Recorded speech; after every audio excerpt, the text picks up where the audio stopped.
You thought that that was going to be the end of the seriousness.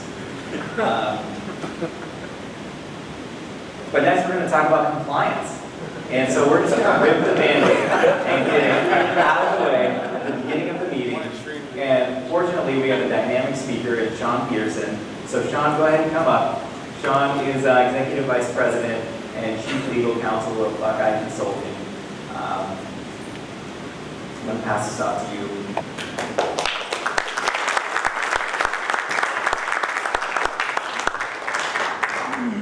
Well, thanks, Tim and the team for having me out here. Really excited to be with you. I joked with Tim, like, I'm not sure you want to put the compliance guy at the beginning because everybody, they pack it up and we may be gone by noon, so don't bail on us, okay? I promise it won't be that bad. Theo told me that I could take extra time since Tim was a little verbose. Her words, not mine. But what she doesn't know is she was going to give you some hand signals. What she doesn't know is I don't have my contact. I can't see slot back there. So you're stuck with me until I finish. Again, thanks for having me. I have 2 rules.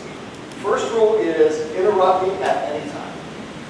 I put together a presentation, things that I think are kind of the hot topics, but ultimately the hot topics are what you want them to be. So interrupt me, fire questions. I'll do my best to answer them. If I can't come up with the answer right now, I'll fake it.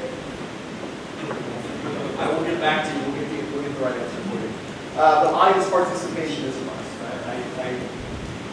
It goes so much better, especially when you're talking about this kind of stuff, to be able to have some engagement. So,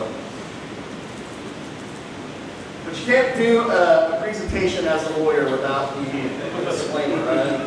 This is not legal advice. Anyway, okay, there you go. There's this. So just a little bit about me, so you know that maybe I do have some legitimacy for this.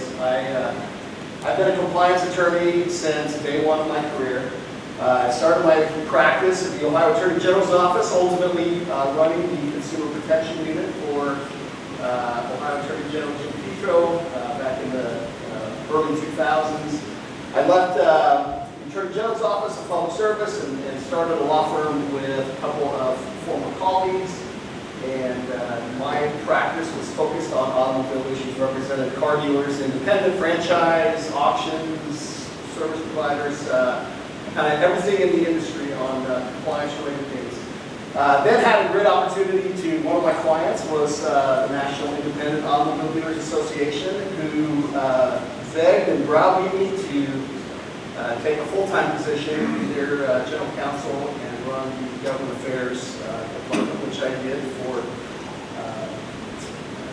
several years. And then here just recently took a job with Buckeye Dealership Consulting doing compliance and a bunch of other things for that company. So we're going to kind of give you the lay of the land and what I think to be some of the hot topics that are going to impact human relationships. But before we do that, in order to understand what the compliance hot topics are, sorry, we have to talk some politics. We have to understand what's happening to understand what the hot topics will likely be. So let's talk the political realities with 4 agencies, 3 agencies primarily, and then the State Attorney General. So let's start with the Consumer Financial Protection Bureau, CFPB, Consumer Financial Protection Bureau.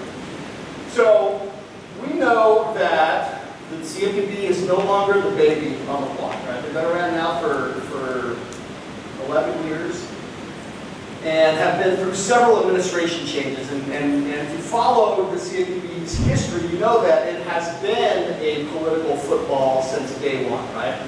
The Obama administration created the CFPB. The CFPB was empowered with pretty much unlimited authority, certainly unlimited budget, right? They do not have to go to Congress. How many have teenagers, by the way? I got 2 teenagers at home still. Had 3 that are now out the door in college, still technically on the payroll, I guess. When your teenagers get in trouble, what's the ultimate weapon in your arsenal? Car or the phone? Phone, car. I had to force my oldest kid to get his driver's license. Kid, where do you drive? And I get tired of hauling her everywhere. How about the wallet? Hey, Dad,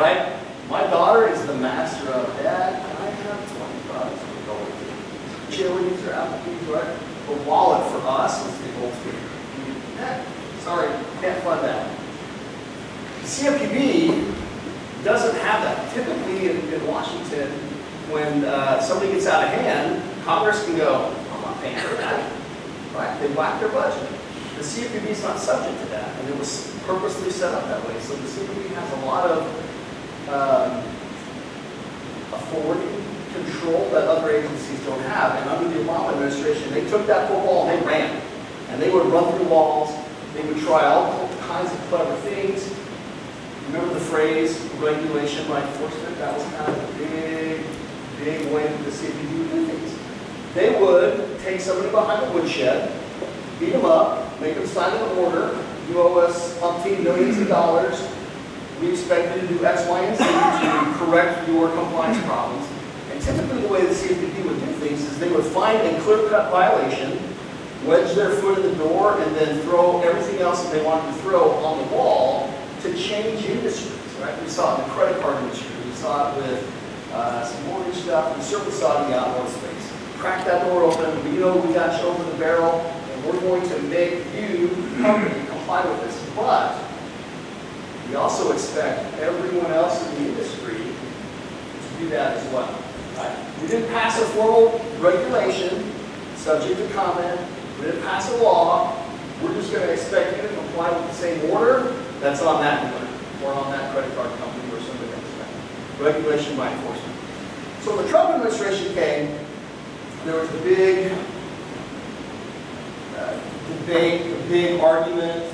Case went to the Supreme Court as to whether or not the Trump administration could fire the Obama-appointed director of the CFPB. Ultimately, that resolved in favor of the Trump administration. And at that point in time, the director had left to run for governor in Ohio and lost. One Rich is the guy, no Rich for a while. Not surprised he lost, Rich Porter, that is. But the Trump administration put their people in, and with that came a sweeping out of this idea of regulation by enforcement. Yeah, we're going to still enforce. We may not be as active or aggressive in enforcement and new novel new theories, but if somebody breaks the law, we're going to take them behind the woodshed. And they did that. But they also said, we're going to spend a lot of our resources in educating. We want to make the Consumer Financial Protection Bureau an education resource. Well, here we are now with the Biden administration. Kathy Craner, who was the Trump appointee, resigned. She was going to get fired at 12:01 after the president was sworn in, and so she resigned. And we now have a holding pattern at the CFPB. Rohit Chopra is the nominee for the directorship of the CFPB. He is currently a Federal Trade Commission commissioner. Uber aggressive consumer protection guy. Uber aggressive. He is actually an Elizabeth Warren disciple. He had been at the CFPB prior to taking this job with the FTC, where he came to the lending division. But he was one of the very first employees and has bought into that uber aggressive, we're going to be hardcore consumer protection gurus at the CFPB. Just to give you a sense of what he thinks about auto finance, look at that quote here. This will be his number 2 priority. Student lending was going to be number 1, is what he listed, but auto finance is number 2. While at the CFPB, while at the FTC, Chopra, in an enforcement case that was a slam dunk winner. We'll actually talk about that case in a minute. Slam dunk winner, that car dealer really needed to be taken behind the woodshed, and was. But it's uncommon when you have a unanimous decision of the commissioners to issue a concurring opinion. We see that in the Supreme Court all the time, but Rohit Chopra, in this case, where they all agreed, we signed off on this settlement agreement with this dealer. Look at what he said about auto finance. You know, I want a rulemaking that's going to come back yo-yo finance or fake recalls, blah, blah, blah, blah, blah. Look what he said about F&I products, kickbacks to dealers. So anyway, he wants a rule that's going to be much more aggressive.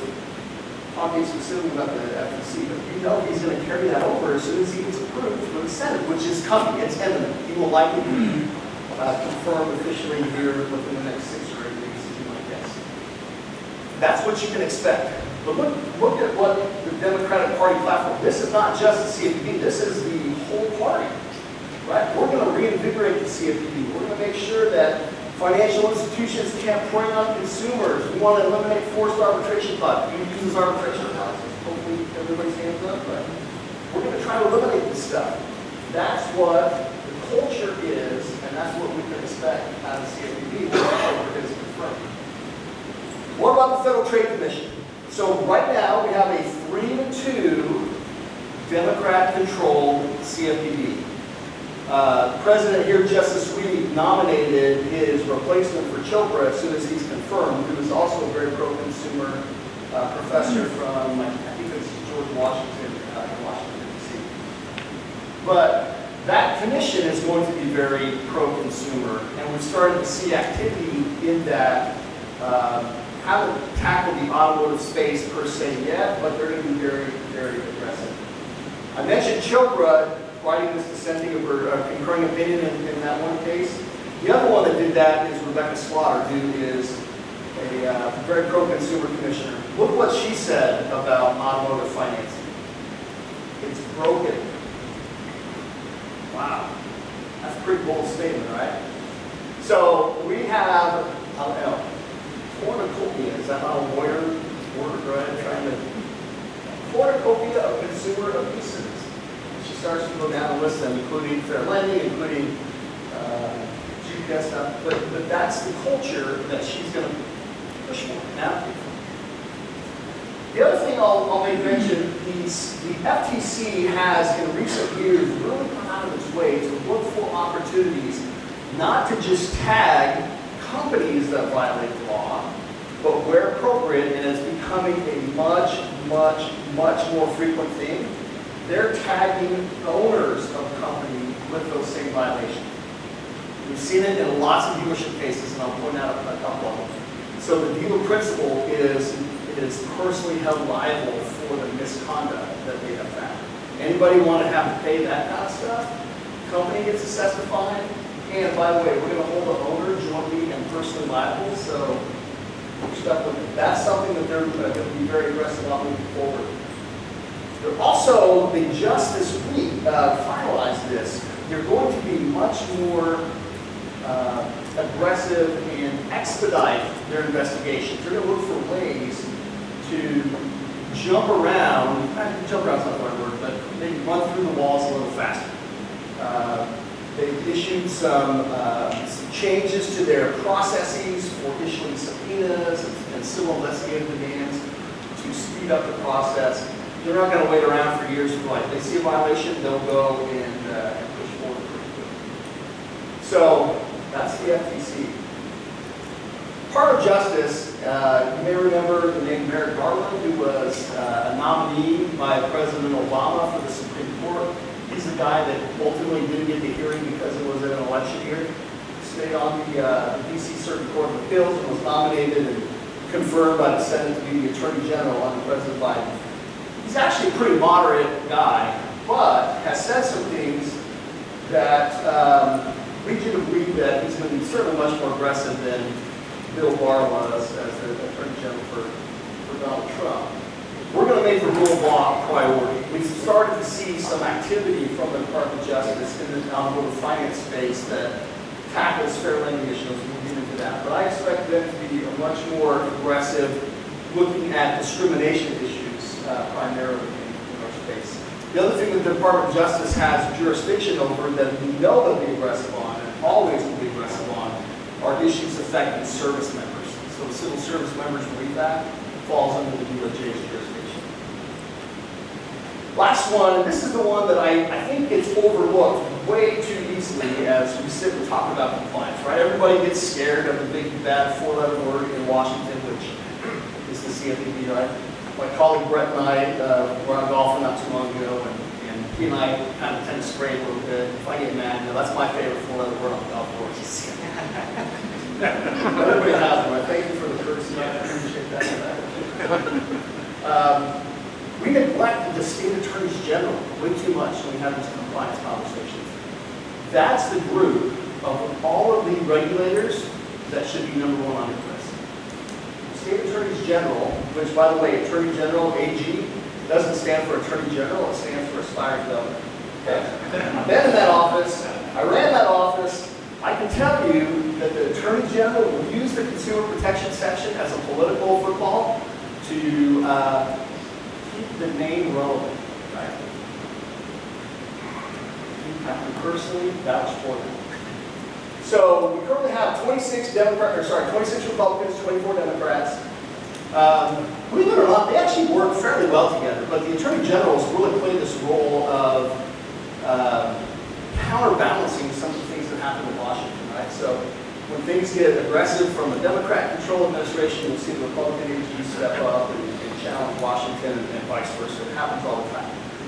My point of bringing that up is what we started to see with the Trump administration and the Democrat state attorneys general was the Democrats looking at the CFPB and the FTC going, man, they're not being as aggressive as we think they should be, so we're going to pick up the ball and run with it.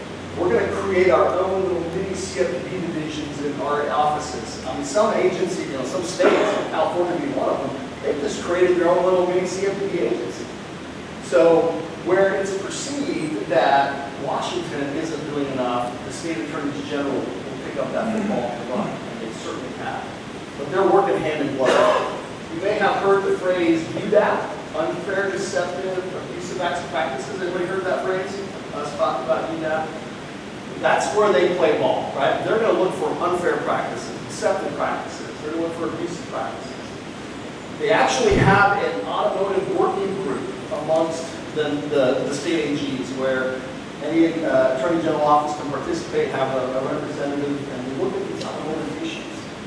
So they tackled together. There was a big settlement with Wells Fargo. You remember the unauthorized account thing? Well, there were some automotive issues that were part of that as well, that working group looked at. You may remember years and years ago, the Bridgestone fire, the Bridgestone tire issue, that was that group.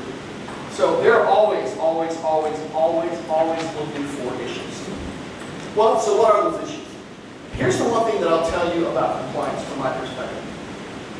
When you sit and analyze what's happening in your dealership, I want you to consider where are my easy ingress or egress points, right? What's the front door, what's the back door, what's the side door that a plaintiff's attorney or a regulator may come in? As you sit here, right, I may have the best compliance management system, but there's always doors that you get in here, right? Anybody want to throw some examples? What might be the easy door to get in and out? Something that's just, it's out there for everybody to see. Advertising. Let's start there. That's hot button issue number one, right? Advertising. Think about this. So the Attorney General, the Federal Trade Commission, plaintiff's attorney, whatever, they can sit on their computer, they can look at your Facebook page, they can look at your website, they can look at, I know Nick does all kinds of commercials I've seen on YouTube and such, right? They can watch that stuff. They don't have to go anywhere. They don't have to do anything. I'll tell you that I had a unit when I was in the AG's office that reviewed advertisements. Now, this was kind of just at the outset, just at the outset of internet advertising. Used to be the internet was, man, we go check ESPN and that was about it. Right? But they could sit and look at that stuff and not have to move a muscle. So that's what they do. So what is it that they're looking for? They're looking for, how do I push it on? They're trying to there, move. I think I made it the wrong button.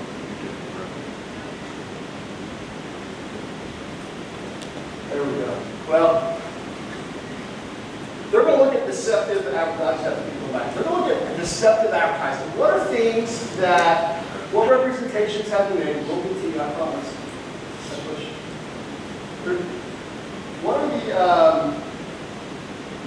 What are the representations that you're making? What do they look like? How are you displaying them? What's the consumer going to think in their mind? So here's some 4 P's to look at, right? They're going to look at the prominence of your disclosures, where you're placing them, proximity, and presentation. What does it look like? The 4 P's. That comes straight from the FTC, by the way. That's what they're going to look at. Let's take a look at this ad. This is an example of some key terms that are that the FTC found to be deceptive. Anybody take a swing at that? I know this text to read. Anything stand out at you? By the way, so that's the newspaper, and then the mouse print that you see underneath it was way at the bottom of the page, just to give you a perspective. It's also in English. Huh? Spanish. One of this offer? Okay. Who's my Spanish speakers? What's it say? In English. It's in English.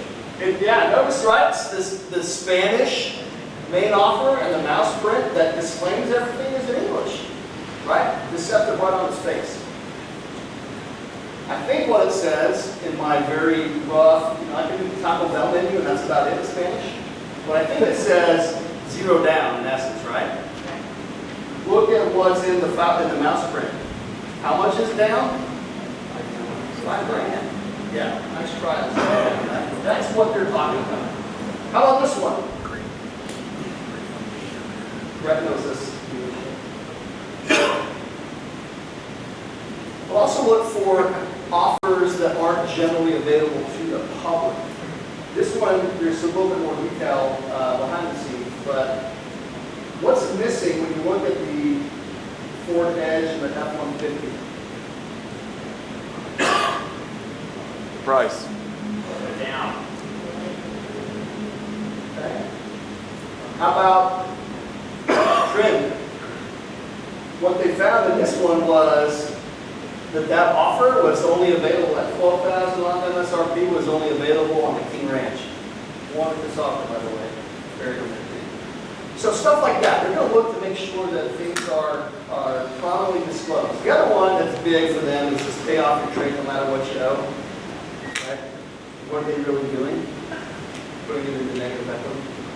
So stuff like that. They're going to be looking for it. So front door number 1 is your advertising. Make sure that you've got that lined up. Front door number 2, the F&I office, right? There are so many things that are happening and will happen moving forward as they look at what happens in the F&I office. So I know that doesn't show up, especially the yellow font, very well. Over the course of the last 6 or 8 years, the CFPB, the FTC, state AGs in particular have really tried to, and consumer advocates by the way, have tried to hijack the vernacular. What do we call F&I products? Ancillary products. Not bad. They call them add-ons. Now, when you're hearing that, that's an add-on. Does that sound like it's something that you really need? Oh, that dealer's just adding that on. That's an add-on product. They're trying to change the narrative, right? They're trying to make the public think, I don't need that, or that doesn't provide any value to me. We really started to push this idea of, these aren't add-on products. These are something that consumers actively purchase or they decide that they need because there's a value add to them. Service contract, gap policy, credit line, whatever the case is, there's a value add to them. So, what are they really? They're a voluntary product, right? And they protect consumers. So we started to use the vernacular voluntary protection products to push back at this false narrative from people. That it's just an add-on. It's not just an add-on. But in order for it to be a voluntary protection product, it has to be voluntary, it has to be protected. So what does that mean? What will they look at? So you've got 3 really active participants in the space right now. Anybody heard of NCLC? The National Consumer Law Center. In 2016, 2017, they released a study called Auto Add-ons. Name that study. Auto Add-ons add-on. You can find this on the internet. It's interesting the conclusions that they reached in this so-called study. There's no scientific methodology that they use putting this together, in my opinion. This is what they do. Listen to their 4 primary findings, key findings in this. Add-ons sold at higher prices than dealer costs. Key finding number 1. Well, Guess what? Walmart's selling a pair of jeans that my wife just bought for my 12-year-old at a higher cost than Wrangler makes them or whatever. Right? Welcome to the retail world, NCLC. 2, dealers are inconsistent in their pricing of add-on products. Okay? That's something we should probably look at, maybe, whether that's true or not, and their findings. Inconsistent pricing leads to price discrimination. And 4, finance companies are playing a significant role in allowing excessive or discriminatory markups. Everything comes back to discrimination. That seems like a buzzword, right? Those 3 bullet points, that's what they recommend as fixes, amongst other things. How many of you use the grease pen on your windshield, you know, whatever your offer is, right? $1,000 off or $9.99 down or whatever you might, right? So your windshield's got stuff on it. Of course you have a window sticker on the side of or somewhere on the car, right? Everybody shaking their head, yes, yeah, we have windows. Well, they want you to go one step further. They want you to post every available F&I product that you have and its price on the car. So I don't know how that person's going to ever testify. Okay. Sounds dumb to me. They want to amend Regulation B, which is the fair lending regulation, to require documentation of race and national origin transfer to finance sources. We know we can't do that, right? It happens in the mortgage world, but it doesn't happen in our space. It's illegal. They want to change that. And then they are pushing for federal regulators to be more aggressive in investigating this space for discrimination, for racial discrimination.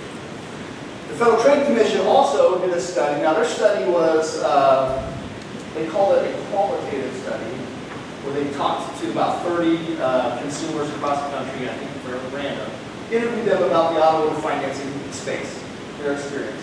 So they came up with this report last summer, Buckle Up, Navigating Auto Sales and Financing. Again, you can find this on the website. Look at some of the things that they identified with F&I products as problematic. Right? Late or limited or no discussion of the product, confusion about whether they're free, whether they're voluntary or mandatory, any kind of limitations that may be there, pricing issues, no consumers not understanding what they're going to have to pay for that, and unfair bundling. Now, the CFPB has also looked at this, and the CFPB has always got this unique take on things. Again, I think it's in part because they're the newbie on the block. So, the CFPB, in 2012, they started hammering credit card companies. One of the things that they looked at were, quote-unquote, add-on products. Issued a bunch of guidance on, advertising the products and disclosures and all that sort of stuff. Well, they then said, we're going to start looking at the automotive space.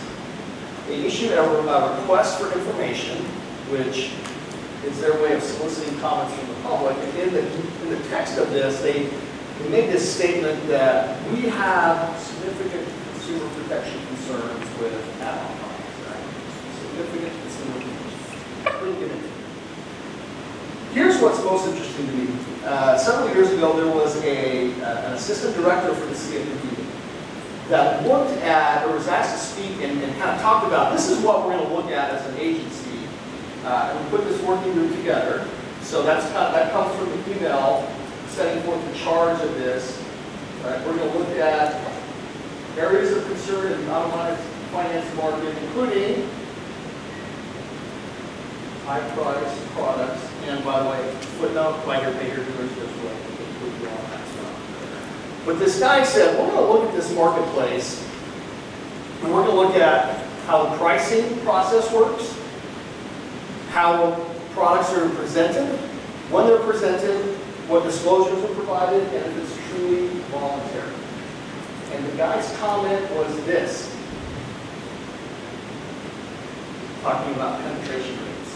He specifically said, if somebody has a 95% penetration rate, that's going to pique our interest because, quote, no one is that good.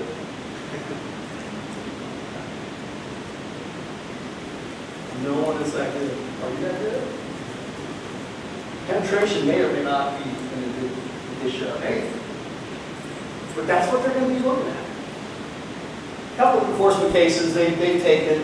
I just put these out there so that you can kind of see, they mean business. They're going to look at this stuff, right? Some dealerships, FTC settled $3.6 million, $2.5 million. Look at Santander, had to pay that CFPB $9.3 million in restitution and $2.5 million in a civil penalty for some misrepresentations on their debt product. All right.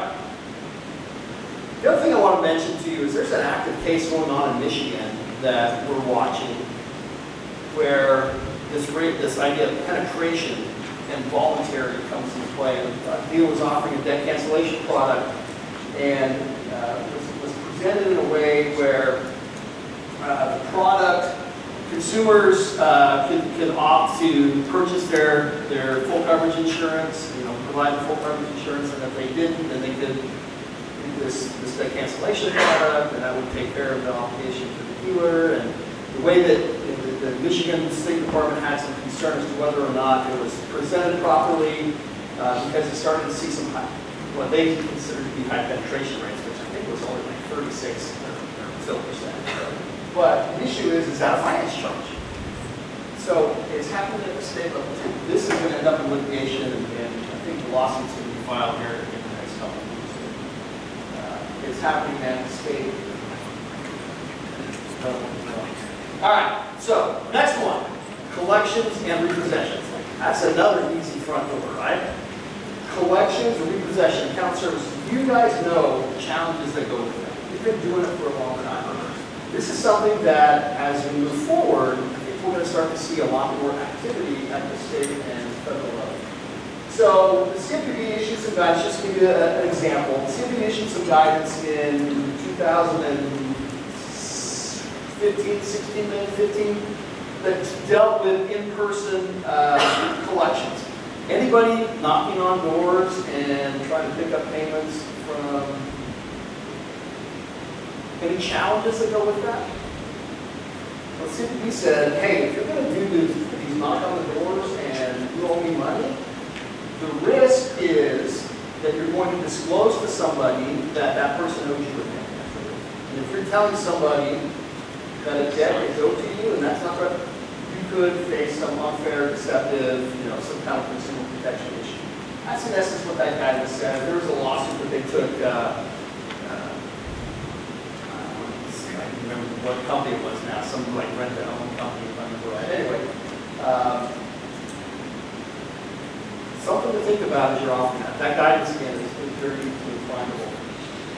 The other thing that the CFPB does, to give you a sense of where they're at with account servicing, they issue twice a year what they call supervisory guidelines. The CFPB has kind of two arms. They have an enforcement arm where they can take anybody behind the woodshed that falls under their jurisdiction, file lawsuits or administrative action against them.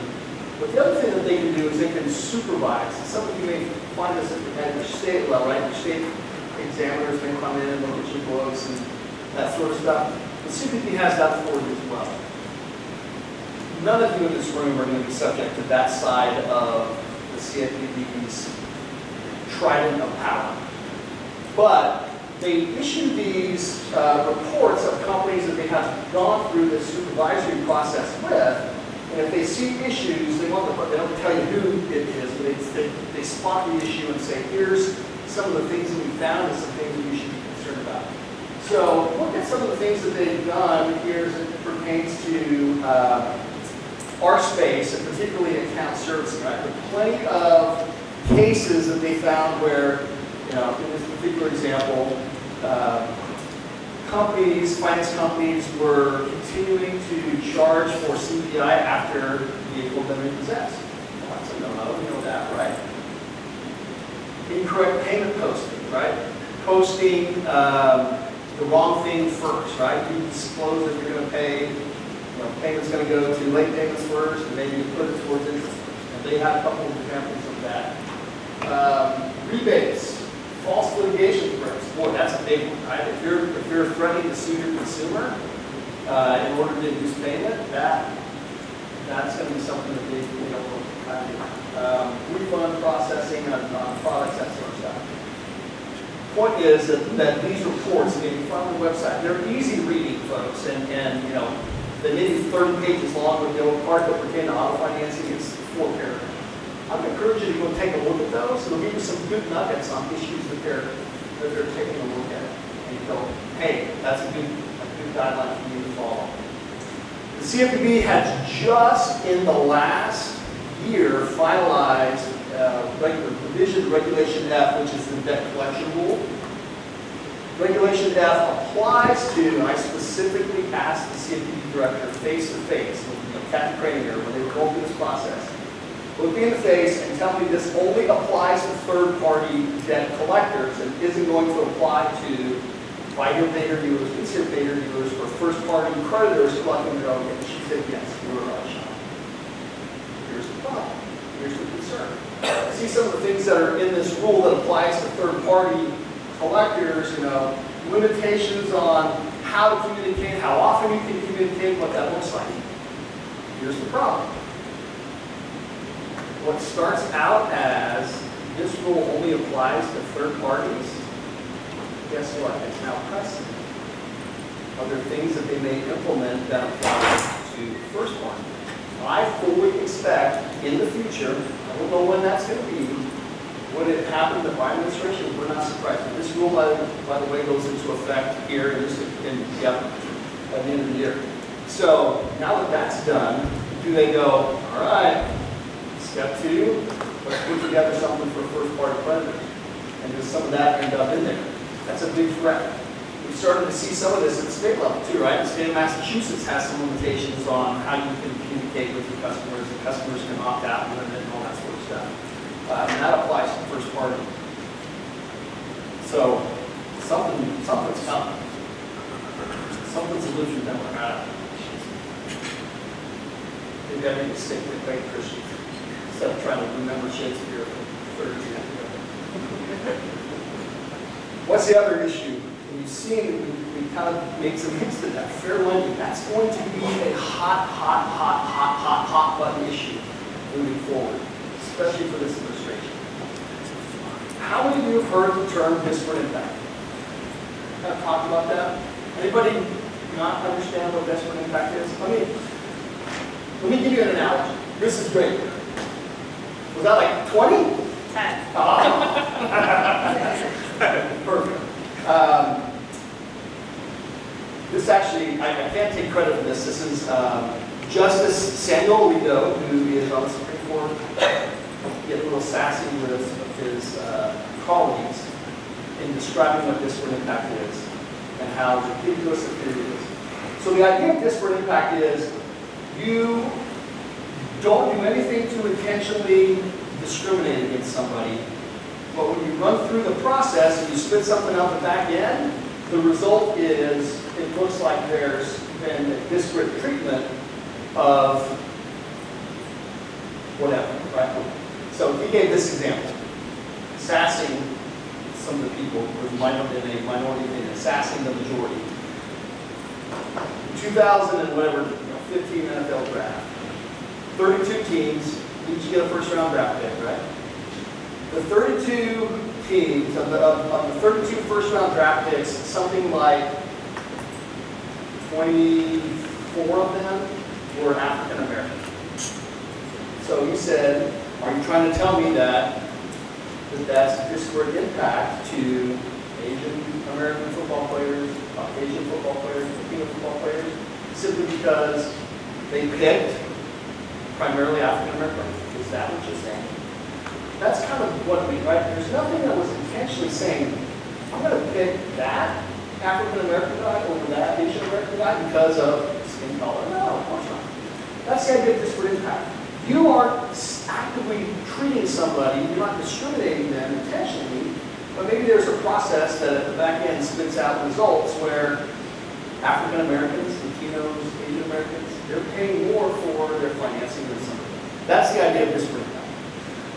Years ago, the CFPB said, we're going to tackle that idea of disparate impact, right? We issued this guidance document that said there's a threat of discrimination in the marketplace. They were really going after the indirect lending model, but certainly it can happen by the payer too, and the leaser payer.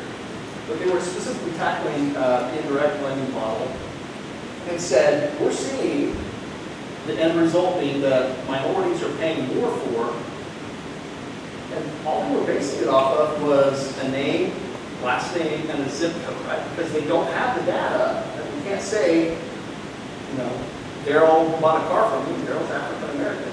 But they looked at Daryl's last name, Jackson, and his zip code in Charlotte, North Carolina, and go, we're pretty sure that that is an African American name because of last name and zip code, location, right? Is that foolproof? Of course not. This is ridiculous, right? True story. At the time, one of my counterparts, when I was at NIDA, one of my counterparts at NADA was Bailey Wood. Bailey Wood had a deeper voice than I did.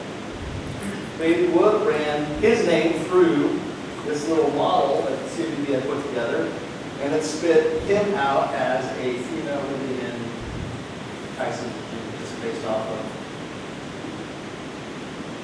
I mean, I would say that Bailey wasn't nearly as good looking.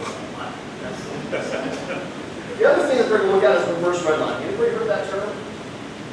Reverse redlining is, in essence, we're going to draw zip codes or draw an area, and we're going to say, we're looking at that zip code, and what we're seeing is that zip code, the African Americans, Latinos, minorities, women, whatever the case may be, are paying substantially more just based off of geography. And we've seen some cases that they've taken. I mentioned this case, you know, with these dissenting opinions from the FTC commissioners, the Ron Sonny case. This is as easy as it gets, folks. 1.5 million. The owners were found, and the GM was found to be telling employees, charge the African Americans and Latinos more. We put like told them that. They got it on record. Well, I mean, it doesn't get any easier than that. There's guaranteed auto sales as a case the Department of Justice took against the Pioneer Painter dealer out of Maryland. That mystery shoppers were chosen.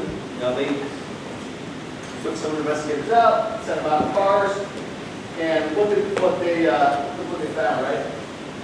The African American mystery shoppers that they sent out were given worse financing terms, told that they could do deferred down payments where white ones were not. Because you have to treat everybody the same. That's what we're I encourage you to use this policy that the NADA has put together. If you don't have a fair credit program, get one. That applies to you and leasing as well. In essence, the NADA, working with a couple other trade associations, put together this policy several years ago and said, this will help you demonstrate your commitment to fair lending, right? It requires you to have this is available for everybody, easy to find on there. Requires you to have a fair lending policy statement, right? We believe in treating everybody the same, blah, blah, blah, blah. And then designating somebody a fair credit compliance program officer. Guess what? That could be you. If you don't designate somebody, I'm going to make sure that we comply with fair lending stuff. And then they have several factors, and these factors are based off of a case that the Department of Justice took against a dealership many, many years ago.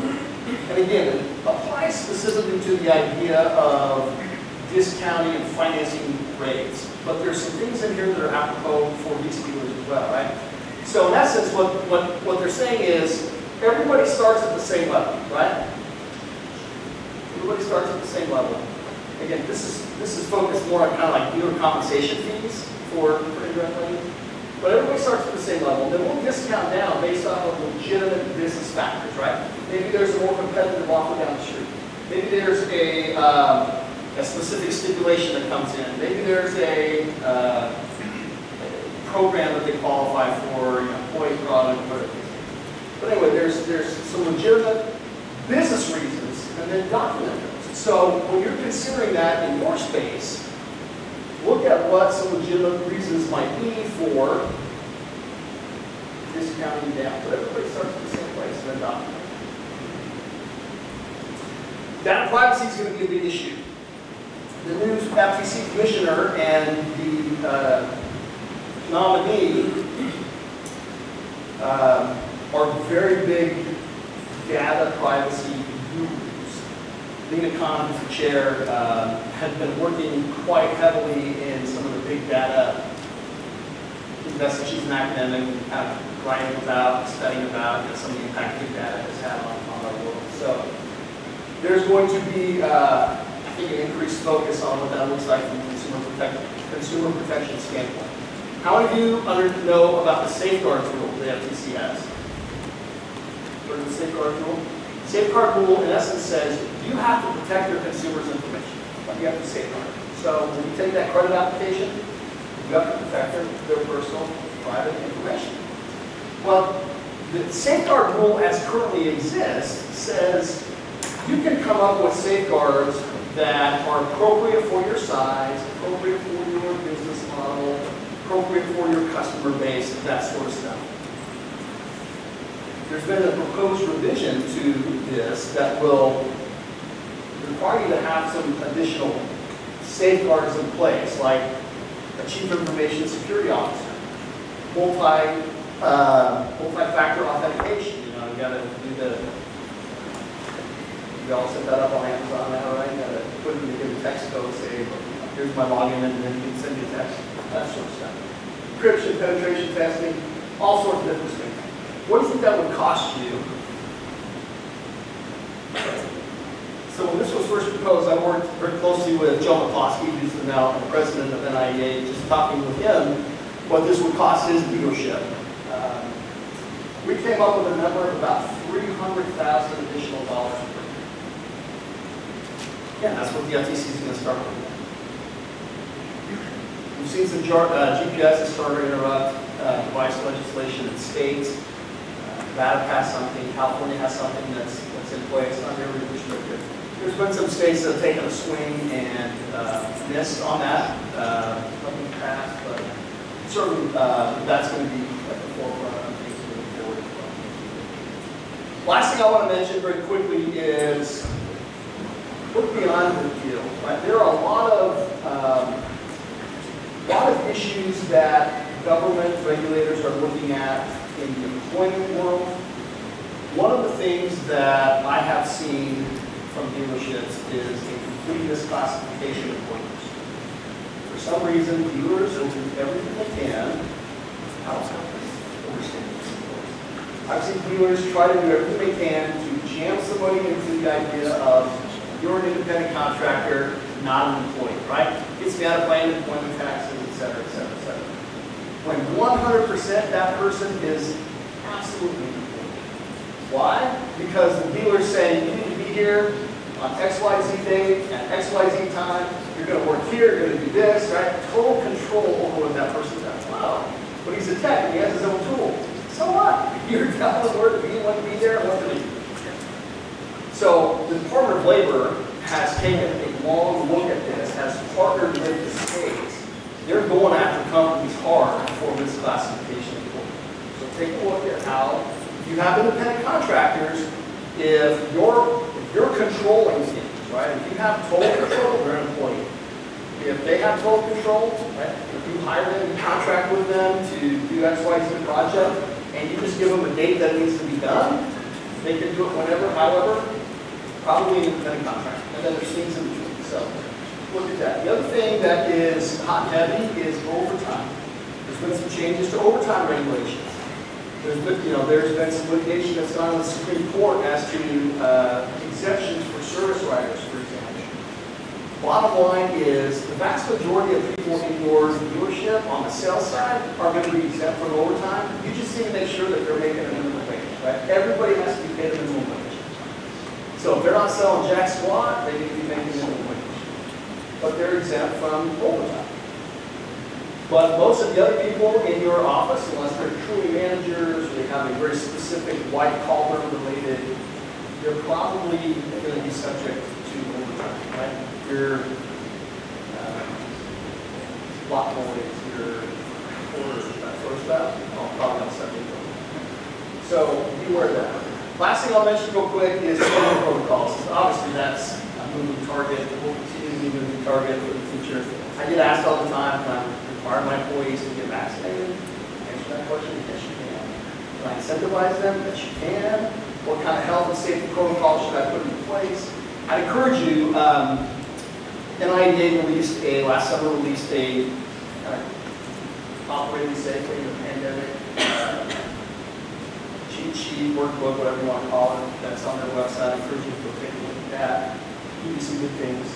But I will say this, right? What happens at the federal government level hasn't, there's been guidance that's been updated on, vaccinating people, don't need to wear masks in them anymore, but it's recommended that you do it in places where spread is. But my point is, the local things are happening much quicker and faster and probably going to impact much more than what happens with federal regulations. So stay abreast of what's happening at your local health department level, what's happening at county health department level, state health department. Those things are going to be out there too as well. Whew. Nobody wants to quit yet, right? We're going to come back for the rest of the afternoon. Questions? We have time for questions? Yeah. Anybody? Nobody? Sure.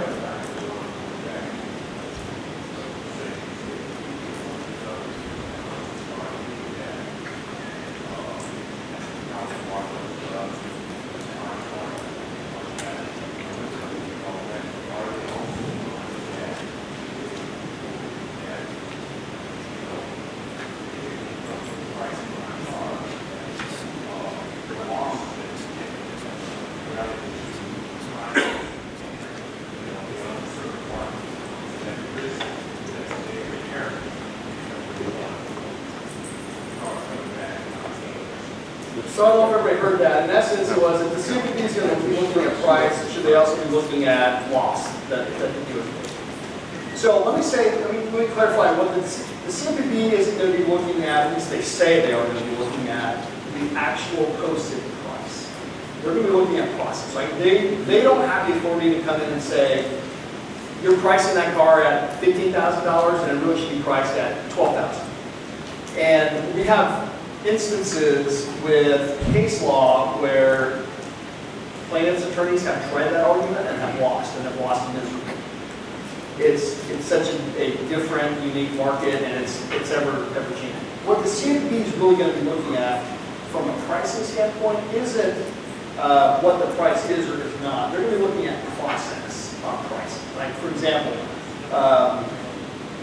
you set the price at let's say you set your price on a GAP product at $9.95. Is $9.95 based off of legitimate business reasons? Is that just some arbitrary hold it out of your rear end and put it against the wall? Is it being presented properly to the consumers? Is it fairly applied to everybody? They'll look at stuff like that. They won't really look at the price because they'll lose it.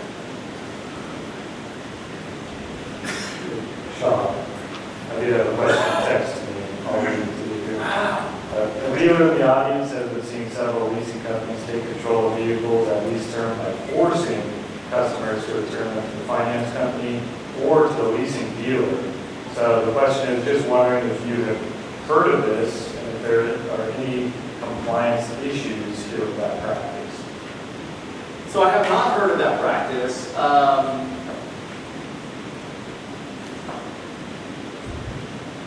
So is dealer in the room, you can stay anonymous. Well, no, it's not me, but the manufacturers that they need to come back to their store for a Nissan lease, question is, have to say, don't do stuff else. I didn't know. On to return, how many returns?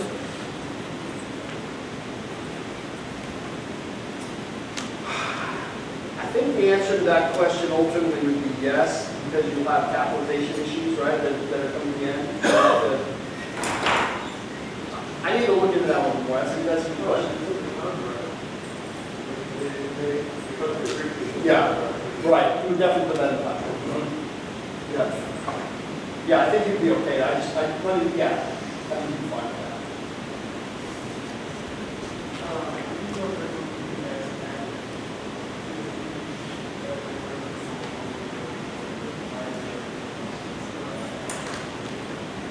So the question is, will the Biden CFPB be as aggressive as the Obama CFPB? I think the answer to that question is yes. Now, they haven't had a chance, their director's not in place yet, so they're kind of somewhat limited in what they can do right now with an acting director, but it's coming.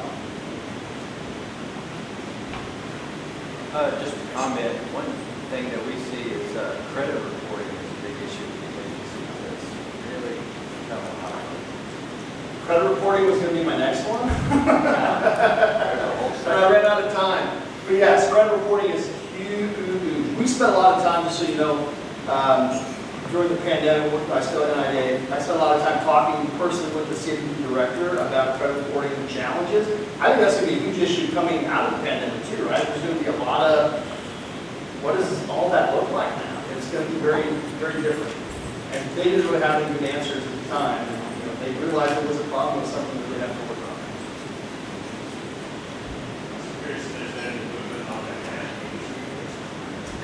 Great question. Any national usury rate issues?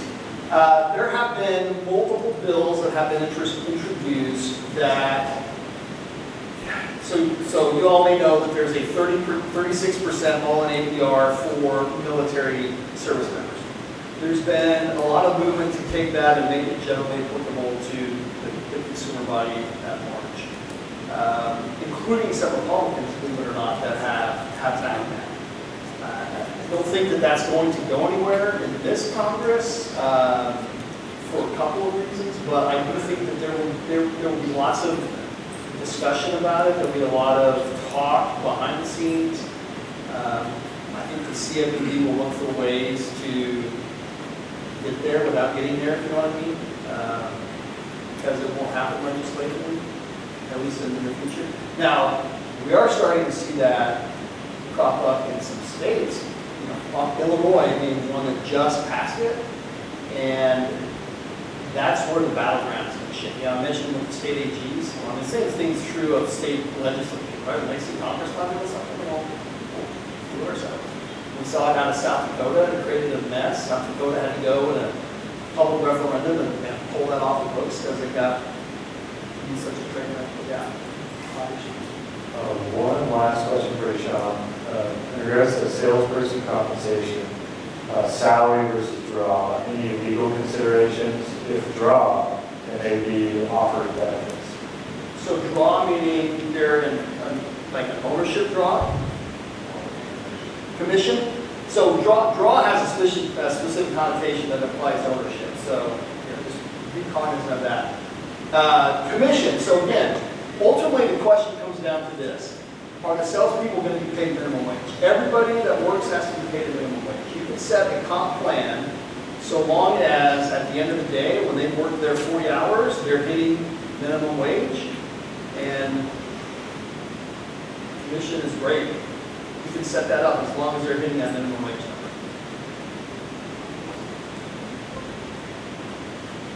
I'm around. All right, I got the thumbs up. I'll be here. Please grab me. Any questions that you have, happy to talk with you. Happy to talk politics with you. Happy to talk legal stuff with you. Happy to talk Dallas Cowboys. Joe's tickets. Joe's going to go to the game. He's going to be my proxy at the game in Los Angeles this week. So thank you for having me.